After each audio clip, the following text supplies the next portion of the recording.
Ayan mga katribo, magkwentuhan po tayo. Ang ikukwento ko po sa inyo ay kwento ito ng aking lula. Ang lula ko po ay pure nitibong Palawan. At siya po ay hindi Kristiyano. Naging Kristiyano lang siya nung panahon ng 1950s, dumating ang mga misyonary dito sa Palawan.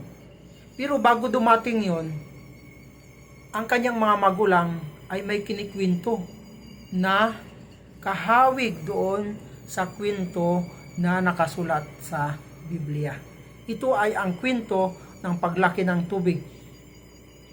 Kaya yon, gumawa ng malaking bangka.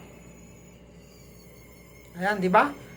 Sa mga nagbabasa ng Biblia, alam naman natin ang kwentong ito ay kwento patungkol kay Noah na nagkaroon ng malaking pagbaha sa buong mundo.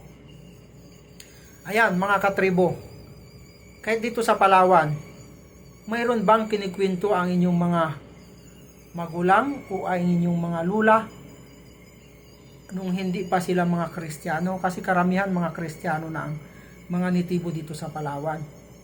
May kwento ba sila na ganyan na kahawig doon sa kwento na nakasulat sa Biblia? Maging sa ibang tribo. Ayan, sa mga nakakapanood nito, paki-comment po kung may mga kwentong mga ganito sa inyong mga tribo dito sa Pilipinas.